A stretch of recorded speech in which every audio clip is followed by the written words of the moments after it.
meus queridos, sejam muito bem-vindos a mais um episódio de suma importância para a sociedade e utilidade pública. Hoje nós trouxemos um convidado aqui muito especial.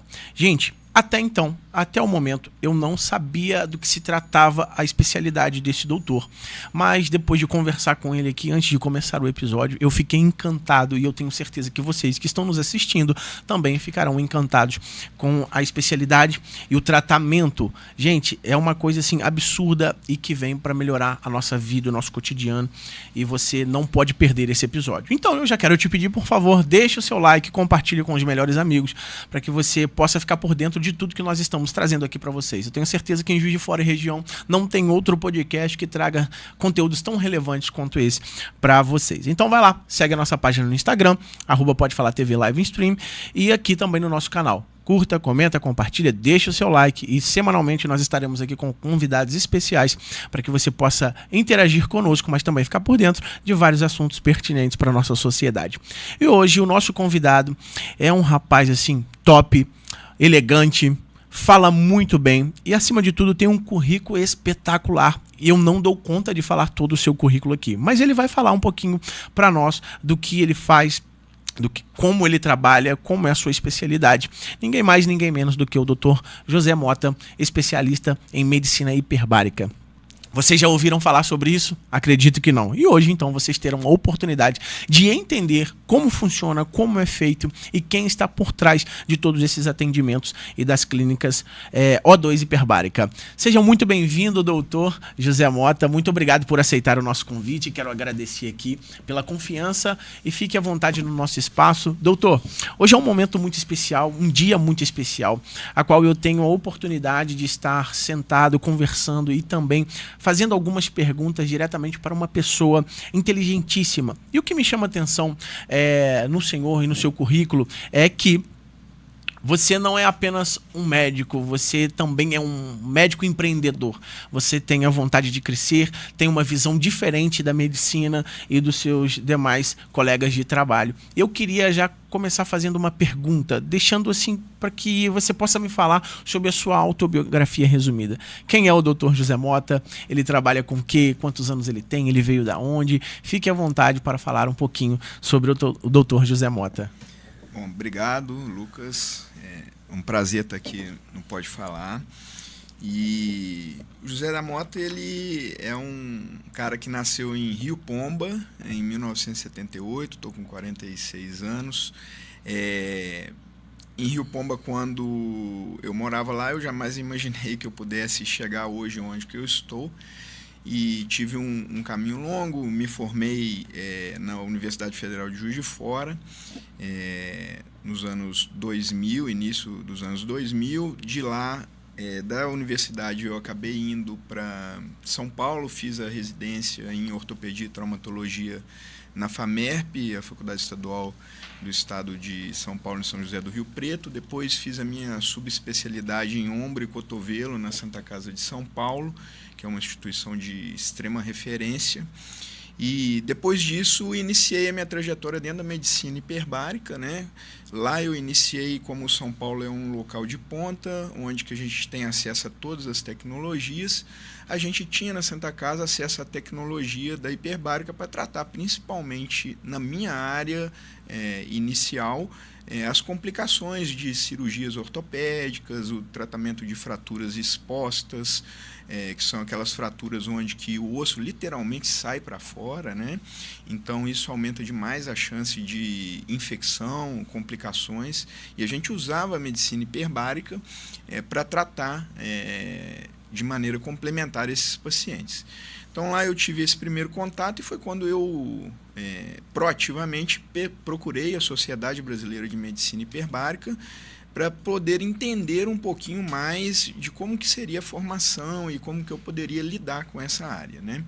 Eu tinha uma segunda, vamos dizer assim, correlação com a parte da medicina hiperbárica, que eu praticava mergulho recreativo. Então a hiperbárica ela é um mergulho, só que sem a água, né? Então a gente aumenta a pressão, é um tratamento onde nós aumentamos a pressão do ambiente, e com esse aumento de pressão a gente oferta também oxigênio dentro das câmaras hiperbáricas, e aí é que a gente consegue o efeito, literalmente, a nível de célula e tecido, onde nós utilizamos em vários tipos de tratamento, né? Então aí eu comecei essa formação, cheguei aí para fora do Brasil, em San Antônio, para poder ver um pouquinho mais sobre como que era essa medicina hiperbárica, que até então eu era apenas um médico prescritor, eu não tinha conhecimento, e foi aí que eu comecei a minha vida dentro da medicina hiperbárica, logo depois que eu terminei a minha formação em cirurgia do ombro na Santa Casa. E de lá para cá, eu vim ganhando um espaço, montei a primeira clínica de medicina hiperbárica de Juiz de Fora, e dali a gente montou a segunda, montamos uma unidade em Ubá, Belo Horizonte, Varginha, Montes Claros, e a gente foi realmente crescendo do ponto de vista empresarial, né? Por conta disso, acabei também fazendo 2 MBAs, uma de Growth e uma de Gestão Empresarial na FGV. E dentro da Sociedade Brasileira de Medicina Hiperbárica, a gente acabou sendo convidado para participar de uma diretoria, e de lá por diante eu vim crescendo dentro da sociedade, até que em 2020 me tornei presidente dessa sociedade e conduzi o processo de criação da área de atuação em medicina marítima e hiperbárica, que a gente está em fase final, algumas coisas burocráticas a serem feitas, mas daqui a pouco nós vamos ter registro de qualificação de especialidade no CFM e todo o reconhecimento que a área merece. Então, acho que é um pouquinho aí da minha história, né? Nesse meio tempo, eu ainda acabei fazendo mestrado e estou terminando meu doutorado, e onde que o foco da minha pesquisa é o tratamento da fibromialgia com o uso da oxigenoterapia hiperbárica. Nossa, que diferente, né, doutor? É uma coisa bem complexa, mas de fato, quando o senhor fala, parece ser plausível o entendimento para as pessoas que estão ouvindo e, né, consumindo esse conteúdo digital aqui. Doutor, o que seria então medicina hiperbárica, numa fala assim mais consistente e para que as pessoas possam entender? Claro. Medicina hiperbárica. Para você que nunca ouviu esse termo, a medicina hiperbárica ela é uma área da medicina, né, que, como o próprio nome diz, ele aumenta a pressão. Então, dentro da câmara hiperbárica, que pode ser de um lugar individual ou de vários lugares, que a gente chama de multipaciente, nós aumentamos a pressão desse ambiente acima da pressão atmosférica. E quando nós aumentamos essa pressão, como quando a gente faz um mergulho, a gente já tem efeitos biológicos no nosso organismo, efeitos fisiológicos que acontecem. Quando a gente suplementa isso com um aumento da concentração de oxigênio, o que nós fazemos? Nós aumentamos essa concentração e, por leis físicas bem parecidas como a lei física que a gente usa, por exemplo, para engarrafar um refrigerante e colocar um gás dentro do refrigerante. Quando a gente faz o champanhe, por exemplo, pelo método de Charmat, que é um método onde que a gente injeta um gás dentro do líquido e aí a gente aumenta a pressão e esse gás ele dilui nesse líquido. Então é exatamente isso que a gente faz na medicina hiperbárica. A gente coloca o paciente dentro de um ambiente com aumento de pressão e quando nós suplementamos com oxigênio, ele respira e dentro do pulmão dele ele joga esse gás, oxigênio, para dentro da circulação dele. E como que isso chega nos tecidos, né? Em condição normal, o oxigênio ele só é liberado 4 moléculas de oxigênio que são carregadas pela hemácia. Todo mundo já ouviu falar dessa célula, né? É a parte vermelha do sangue. Então ela carrega esse oxigênio grudadinho nela. Quando ela passa num tecido que precisa do oxigênio, ela vai liberando essas 4 moléculas. E o que, Lucas, a hiperbárica ela faz? Ela aumenta a concentração de oxigênio em no mínimo 20 vezes mais que a situação normal do ambiente. Porque ela dilui através dessa mesma lei que invasa o refrigerante, que faz o champanhe, ela joga esse gás dentro do líquido. E aí, como o líquido ele passa por qualquer frestazinha, então mesmo que tiver um espasmo, um estreitamento ali naquele vaso sanguíneo, o líquido passa. Às vezes a célula não passa porque ela é sólida, mas o líquido passa. E quando a gente passa esse líquido e a concentração é muito maior, ele obviamente passa para o tecido que está precisando. Então é assim que a gente entrega oxigênio para um tecido que está em sofrimento. Então, a partir disso, a gente já consegue imaginar que em toda condição que tem falta de oxigênio ou falta de sangue, isquemia, que a gente chama na medicina, tem uma aplicabilidade à hiperbárica. Ela também ajuda a destruir micro-organismos. Então, toda situação onde que eu tenho um processo infeccioso, eu também vejo possibilidade de uso da hiperbárica.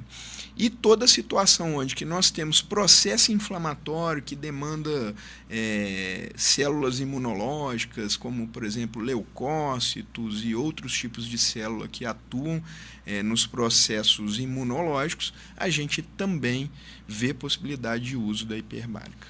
Tá? Nossa, é muito interessante. Pelo que eu entendi, Mota, o ser humano normal, ele consegue respirar, eu acho que apenas 21% do oxigênio normal. Perfeito. E na hiperbárica, quase 100%, é isso mesmo? Isso. A gente consegue ter uma oferta em condição hiperbárica de quase de 99% desse oxigênio. Tá?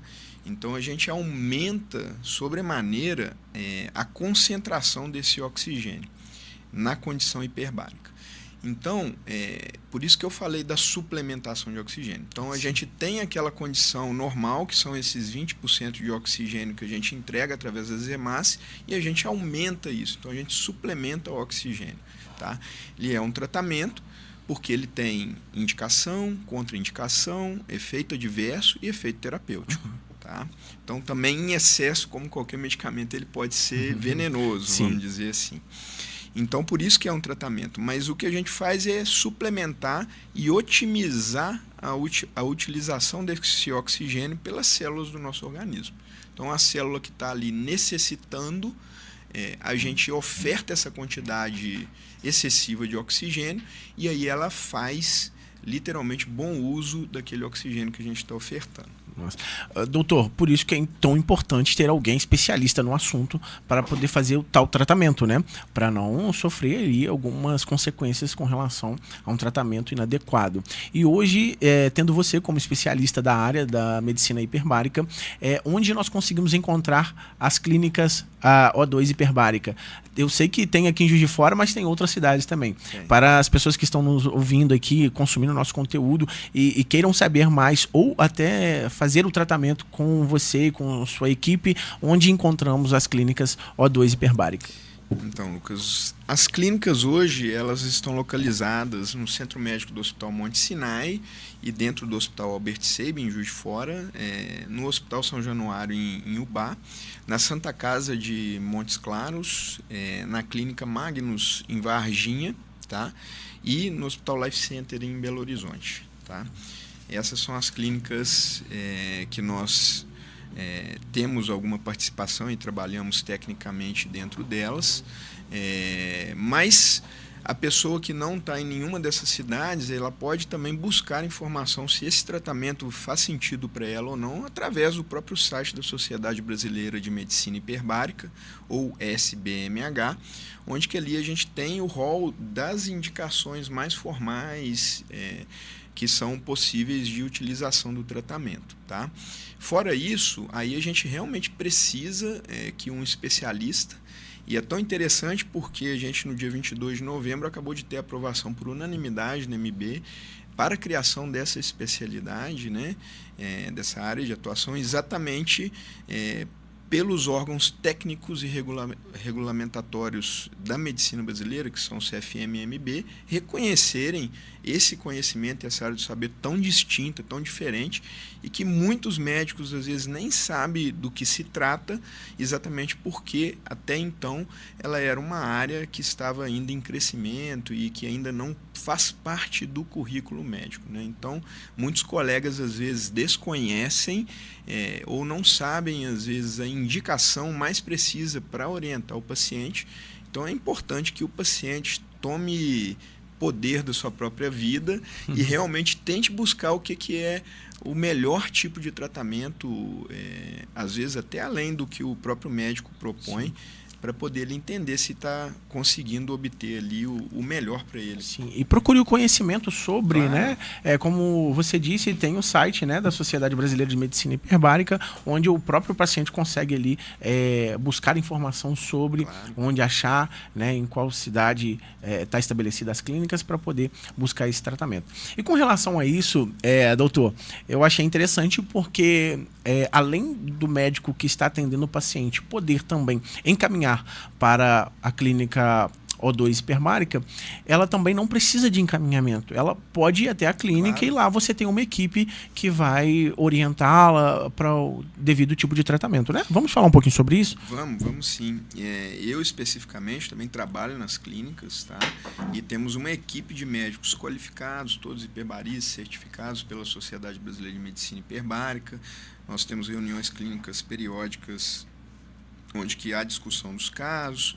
A gente tem um processo de formação até interna desses médicos e todos os dias da semana nós temos um médico e um enfermeiro com formação também no tratamento de feridas que estão presentes na clínica, né? É um tratamento que ele exige a participação desses profissionais, então nós seguimos estritamente a regulamentação e orientação tanto dos órgãos como o CFM, quanto a Anvisa e também a própria orientação de qualidade da SBMH, onde que deve ter um médico especializado, né, com formação na área de medicina hiperbárica para poder estar avaliando esses pacientes. Legal, muito interessante isso. Doutor Mota, obviamente, né, eu aprendendo aqui com tudo que você tem falado aqui com relação à medicina hiperbárica, eu entendi que o tratamento é muito eficaz, né? É imponente sobre as feridas, coisas brandas e leves, né? Mas e coisas mais traumáticas como a sua especialidade, ombro e cotovelo. Qual seria o benefício para esse tratamento na sua especialidade sobre ombro e cotovelo? Então, Lucas, minha história ela toda começou exatamente por isso, né? Enquanto eu era residente em São Paulo e depois também já como ortopedista lá, que fiquei 10 anos lá, nós tínhamos a hiperbárica dentro do nosso protocolo de tratamento, tanto para pacientes com fraturas expostas ou fraturas abertas, que é quando o osso quebra e sai, né, rompe a pele, quanto também para o tratamento de complicações, infecções, por exemplo, pós-prótese de quadril, de joelho, de ombro, infecção por complicação, por exemplo, de uma fratura exposta, que é o que a gente chama de osteomielite, né? Então, a gente tinha protocolos onde que, por exemplo, nós chegávamos a ter 92% de chance de cura quando a gente associa, além do procedimento cirúrgico adequado executado pelo ortopedista, nós também colocamos 2 tratamentos adjuvantes, que é o uso de antibiótico ou antimicrobiano e o uso da oxigenoterapia hiperbárica, tá? Então, existem protocolos onde que nós entramos com esse tipo de tratamento e, conforme eu falei no início, a hiperbárica ela também atua sobre micro-organismos, fazendo com que haja destruição, literalmente, da parede daquela célula, né? Ou até na produção de proteínas dela, que é aquela grande concentração de oxigênio produz o que a gente chama de radicais livres, que para células menos especializadas, como por exemplo uma bactéria ou um fungo, ele literalmente vai atuar destruindo, produzindo radicais livres que vão atuar exatamente na produção de proteínas dessa célula, destruindo a célula. E aí é importante a gente falar um pouquinho de um negócio que às vezes pode parecer engraçado, né? Que é esse paradoxo. Então eu tenho muito oxigênio, eu produzo radical livre e aí eu escuto que radical livre é deletério para o organismo, né?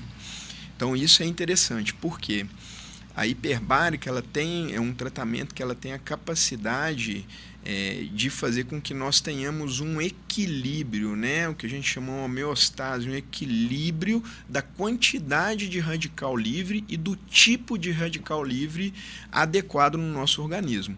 Por exemplo, o radical livre que a gente produz que entope, por exemplo, as artérias do coração, a hiperbárica não produz. Na verdade, ela consegue fazer um equilíbrio ali e ela produz radicais livres que vão destruir, por exemplo, células menos especializadas do que a humana, por exemplo. Ou, às vezes, uma célula tumoral, ela interfere também nesse processo. Então, a hiperbárica ela tem uma capacidade de otimizar a utilização desses radicais livres, tá? Então, em algumas coisas, o oxigênio vai atuar de maneira eficaz e em outras ele vai produzir esse radical livre como produto, mas esse radical livre que vai atuar em locais específicos ajudando o organismo, como, por exemplo, numa infecção. Nossa, é perfeito. É bem complexo, mas eu acho que, mediante a sua fala, nós conseguimos entender um pouco melhor sobre esse tratamento. E vamos falar sobre a plástica em si. Vamos. É claro que eu acho que a porcentagem massiva da plástica é feita por mulheres, né, doutor? E então acredito que as mulheres, depois de fazerem a cirurgia plástica, prótese, ela precisa procurar a medicina hiperbárica. E quais são os benefícios da medicina hiperbárica para as próteses e as cirurgias plásticas? Perfeito. Agora, para as meninas, é interessante elas terem esse conhecimento. A medicina hiperbárica, a oxigenoterapia hiperbárica, como eu falei no início, ela oferta uma maior quantidade, suplementa esse oxigênio no organismo, né? E toda essa condição, ela ajuda de alguma maneira também na cirurgia plástica. Então, na plástica, basicamente, a gente vê 3 situações onde que a gente pode ajudar o paciente.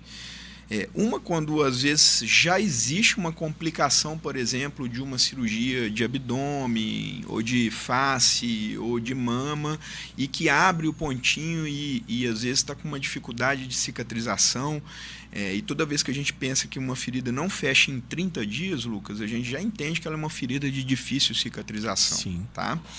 E quando isso acontece, a oxigenoterapia hiperbárica ela vem para poder contribuir e ajudar tanto o cirurgião quanto o paciente nesse sentido. A gente tem mais de 10 anos de experiência aqui em Juiz de Fora, já tratamos assim milhares de pacientes com resultados muito positivos e a gente tem a capacidade de, quando há uma complicação, a gente ajudar nesse quesito. Mas existem mais algumas situações onde que, por exemplo, eu tenho um paciente que às vezes o cirurgião plástico não se sente confortável de operar porque ele realmente tem algum problema. Por exemplo, paciente diabético, a gente sabe que é um paciente cronicamente inflamado e que tem alguns problemas. Um paciente tabagista, que a gente também sabe que o fumo ele interfere diretamente na circulação, na microcirculação, né, do tecido. E esses pacientes que têm essas comorbidades, uma doença reumatológica, alguma situação parecida, quando nós fazemos um preparo pré-operatório desse paciente, a gente consegue fazer com que o organismo dele, depois de umas 72 horas, né, ele comece a entender que está funcionando em um ambiente diferente. Tá? E aí, quando ele está funcionando em um ambiente diferente, ele já na hora do momento da cirurgia, ele já passa a estar preparado para responder mais rápido. Sim. Então, é uma situação de preparo pré-operatório para ser submetido, né? É bem interessante porque quando a gente lembra de jogador de futebol, por exemplo, vai jogar na altitude, na Bolívia, o pessoal fala assim, tem que chegar em cima do jogo, que é para poder o organismo não adaptar com a condição de baixa pressão, vamos dizer assim, porque está na altitude. O organismo, ele, em 72 horas, ele se adapta a situações de pressão. Então, quando a gente faz as sessões, entre 3 a 5 sessões antes da cirurgia, a gente está fazendo com que o organismo passe a entender que ele está funcionando numa situação de estresse diferente. Que interessante. Então, esse tratamento da medicina hiperbárica seria, então, antecedente à cirurgia da plástica. Profilático, pré, é cirurgia. Hoje o que a literatura recomenda é em situações onde que a pessoa não é normal, vamos dizer assim, ela tem já algum comprometimento ali que pode gerar uma complicação na cicatrização. Tá? Então aí tem essa situação. E o terceiro ponto é naquele caso onde que você entra com uma pessoa totalmente rígida, saudável, não tem nenhum problema, faz o procedimento, mas o próprio cirurgião, na hora da cirurgia, ele fala assim, isso aqui não está legal, ele já prevê que vai ter. Então, nesse momento, é importante o cirurgião já fazer contato com a gente e já de imediato a gente colocar esse paciente em tratamento para poder nós não termos uma complicação isquêmica, onde que tem às vezes um espasmo pela agressão cirúrgica e o sangue não chega direito. Então a gente consegue ter uma boa ajuda quando nós colocamos esse paciente na oxigenoterapia hiperbárica, porque, como eu expliquei bem no comecinho, a gente vai ter a possibilidade de passar o oxigênio mesmo tendo um espasmo, um estreitamento daquela artériazinha, daquele vaso sanguíneo que irriga o tecido, né? Então a gente consegue fazer a manutenção do tecido até ele próprio voltar ao normal, vamos dizer assim. Nossa, que interessante. Doutor, você tocou num ponto, eu queria até te pedir licença para ser um pouco polêmico, né? Você disse que o cirurgião entra em contato com você, encaminha o paciente para tal tratamento, mas vamos falar dos médicos, dos doutores que não querem indicar o tratamento, né? Eu fiquei sabendo de uma paciente que já havia conhecido, buscou conhecimento sobre a medicina hiperbárica, conhecia o tratamento, mas o próprio médico que estava tratando não a indicou para tal tratamento como a medicina hiperbárica. E quais seriam, assim, os problemas dos atuais médicos não indicar a medicina hiperbárica? Então, isso se dá ao fato, literalmente, de apesar de já existir no Brasil, Osório de Almeida trouxe esse tratamento vindo da Holanda em 1940.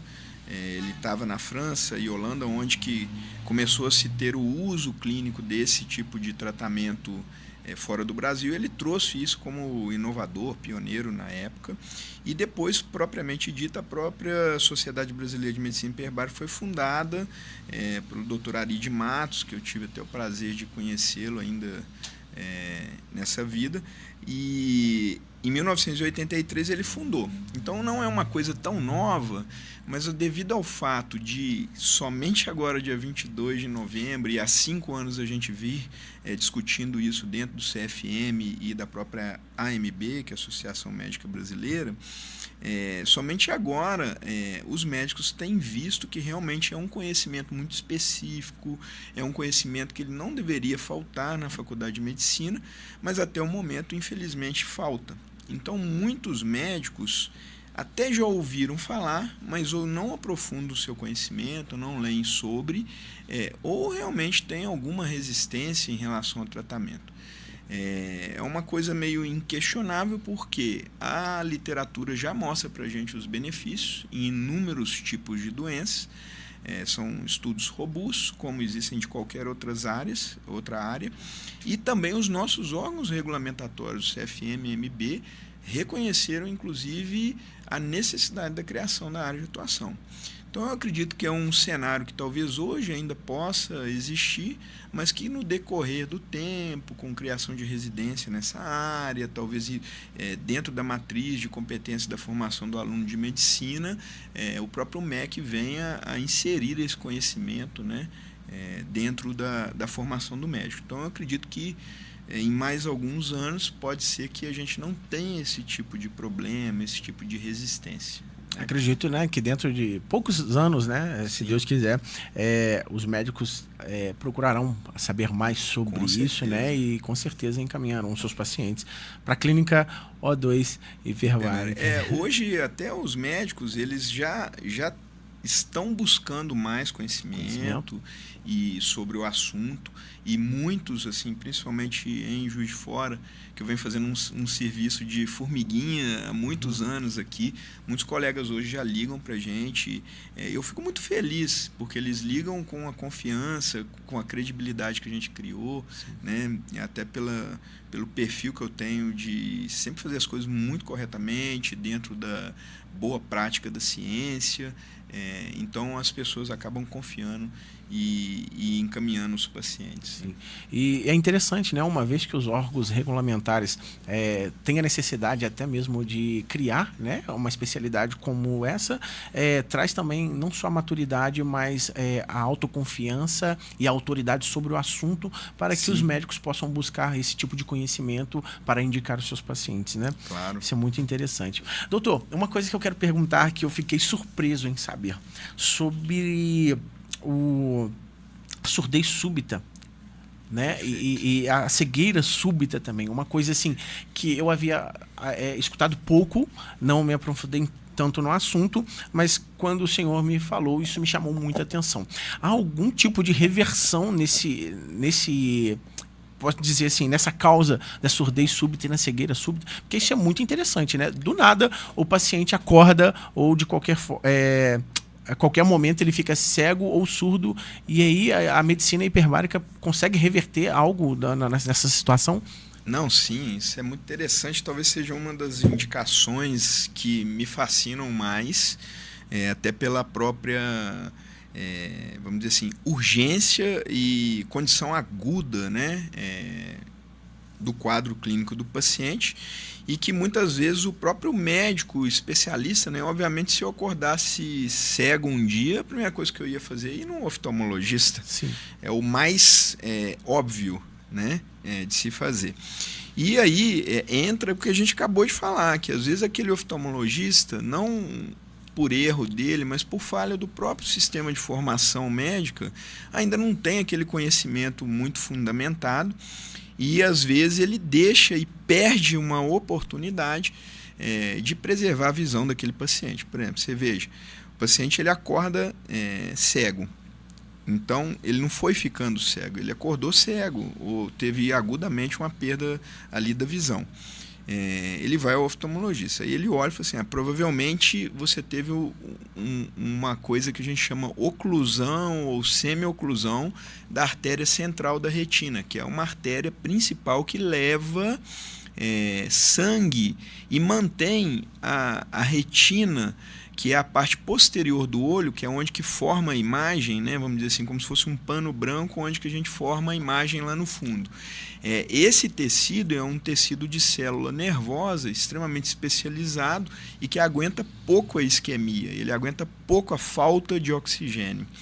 Então, você acordou e o médico chegou à conclusão que teve uma semioclusão e esse sangue não está chegando e não entregando oxigênio na retina. A hiperbárica, como eu falei, nas condições isquêmicas, como ela dilui o oxigênio no líquido, aquele filete de líquido que passa pela artéria da retina, que ela está semi-ocluída, ele vai cheio de oxigênio e a gente consegue fazer uma manutenção das células daquele pano branco até que o próprio organismo comece a formar novos vasinhos para suprir aquela região.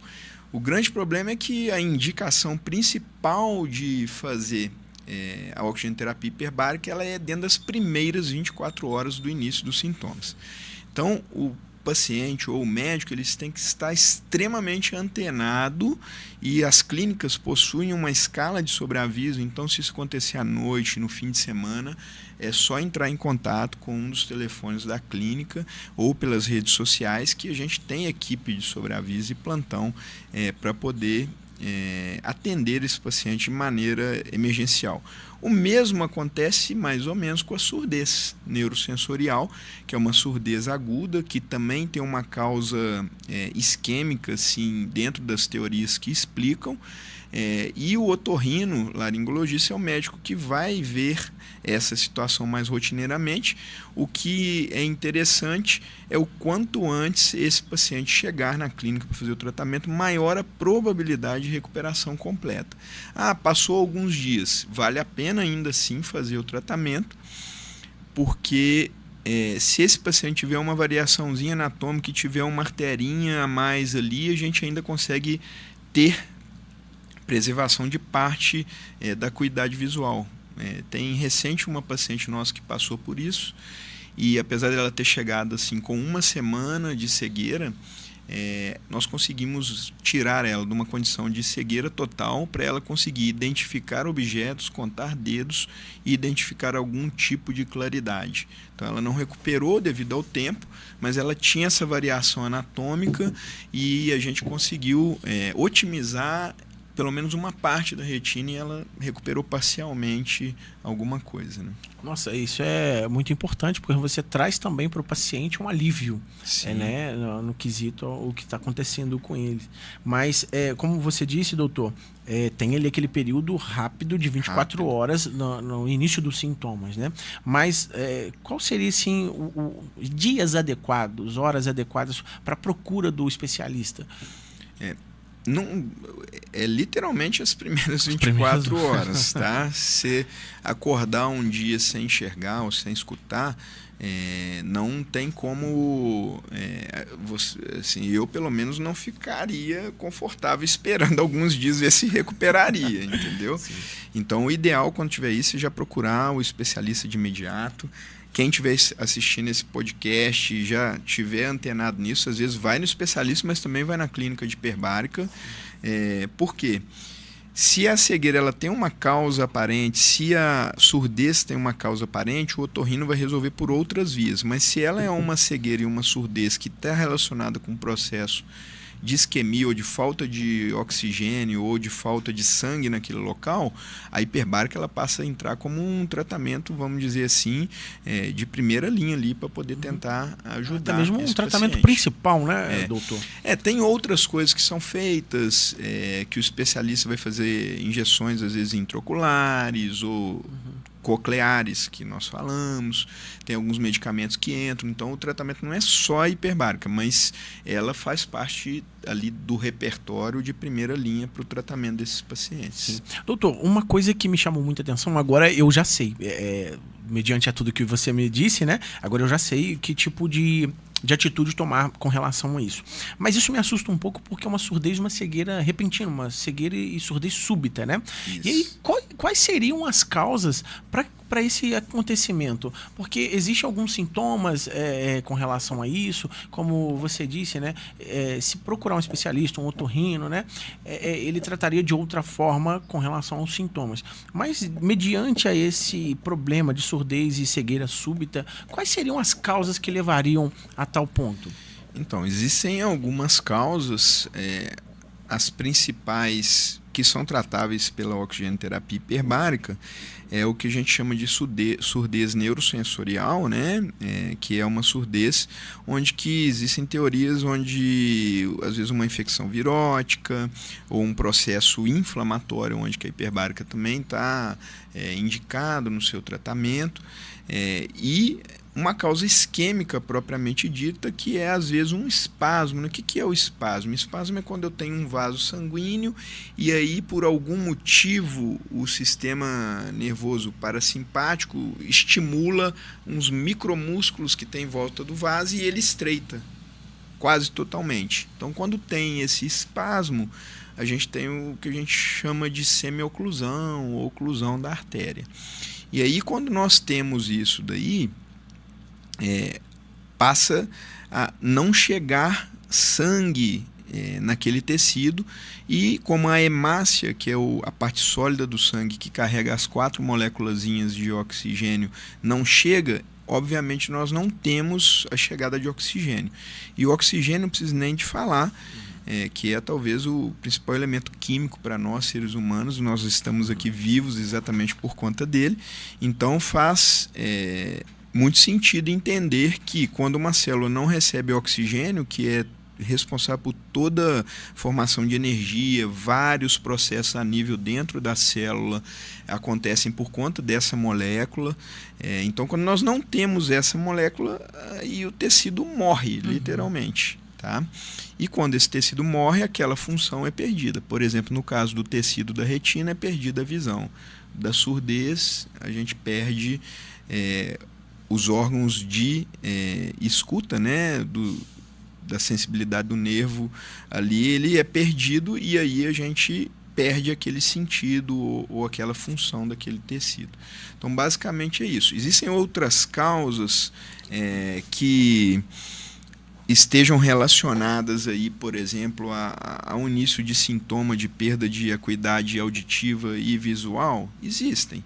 Para essas outras causas, provavelmente o otorrino e o oftalmologista vão conseguir, por exemplo, fazer o tratamento adequado e não necessariamente precisa da hiperbárica. Por exemplo, às vezes o paciente vai perdendo a visão progressivamente e um dia realmente ficou cego, mas às vezes ele pode ter uma catarata, que aí não está indicado a hiperbárica, mas está indicado um procedimento cirúrgico para trocar o cristalino do paciente. Então existem outras causas. Para as causas isquêmicas, igual a gente comentou, a hiperbárica talvez seja um tratamento de primeira linha, mas existem outras que aí o otorrino e o oftalmologista vão fazer o diagnóstico diferencial e vão fazer a melhor indicação. Mas vale sempre a pena você perguntar para ele se não está indicada a hiperbárica. Muito bem. Doutor, eu queria te agradecer muito pela presença aqui no podcast, por aceitar o nosso convite. Eu quero deixar aqui as portas abertas para você voltar. E eu tenho outros temas para tratar com o senhor, perguntar, porque eu quero saber mais sobre, e eu acredito que ficaria para um segundo episódio. Você aceitaria voltar aqui para um segundo episódio para a gente conversar mais sobre e abrir também os olhos dos nossos telespectadores com relação à medicina hiperbárica? Claro, seria um prazer e se você convidar, estarei aqui sempre. Com certeza. Então, galera, esse foi mais um episódio hoje de suma importância sobre a medicina hiperbárica e ninguém mais, ninguém menos do que o Dr. José Mota, especialista no assunto, para falar sobre isso. Eu aprendi muito e acredito que você também tenha aprendido muitas coisas. Eu tenho mais algumas perguntas para perguntar ao doutor e eu quero trazê-lo aqui num segundo episódio para a gente esclarecer mais sobre tudo isso, sobre esse conhecimento. Mas hoje nós já estamos terminando o episódio e mais uma vez ratificando aqui o meu agradecimento. Doutor, muito obrigado. Foi esclarecedor e eu quero muito saber mais sobre esse assunto e tenho certeza que será muito legal e plausível a sua presença aqui num segundo episódio para que nós possamos conversar. O senhor teria alguma dica para dizer a alguns telespectadores, pacientes aqui sobre o seu trabalho, sobre a clínica O2 hiperbárico? Bom, a principal dica é que eu acho que o paciente tem que se empoderar sobre o tratamento dele, seja qual for. E hoje, com a facilidade que nós temos na internet de busca de informação, não faz sentido não procurar o que é melhor para ele, né? Então, mesmo que às vezes o médico assistente não tenha o conhecimento e não oferte o tratamento, eu acho que cada vez mais, até dentro da minha área da ortopedia, os pacientes já chegam no consultório com inúmeras perguntas e já conhecendo os tipos de tratamentos possíveis, né? Então, a minha dica é que sempre procure adquirir esse conhecimento sobre os diversos tipos de tratamento para a sua doença, né? De maneira geral, não só sobre hiperbárica, mas sobre tudo. Então, acho que hoje é muito mais fácil do que antigamente e vale a pena sempre estar questionando o seu médico sobre a possibilidade do uso de alguma terapia. Às vezes não é viável naquele momento, às vezes é uma terapia muito cara, às vezes ela ainda é uma terapia off-label, ou às vezes ela é uma terapia que não é disponibilizada, mas se a terapia é disponibilizada, se a terapia ela é coberta, por exemplo, por convênios, como é o caso da oxigenoterapia hiperbárica, se ela já tem uma literatura que ampara, já é uma área reconhecida e ela já tem literatura ali mostrando a eficácia, não faz sentido não fazer o uso da terapia para obter melhores resultados. Então, a minha dica é, procurem se informar, as clínicas da O2 hiperbárica estão sempre abertas, a própria Sociedade Brasileira, da qual hoje eu sou o diretor científico, ela está sempre aberta a responder também pergunta de paciente e fazer a orientação, talvez, da clínica mais próxima daquele paciente para o tratamento. Muito obrigado, doutor. Nós iremos deixar também o contato e o @ das redes sociais do doutor aqui e das clínicas na descrição desse episódio. Eu quero agradecer a vocês por me deixarem entrar no seu lar mais uma vez pelo seu aparelho eletrônico e vocês assistindo aqui, nosso muito obrigado. Até o próximo episódio. Fica um abraço aqui da produtora da Pode Falar TV Live Stream com mais um episódio excelente com o doutor. Doutor, muito obrigado. Tenham um bom dia, uma boa semana a todos vocês.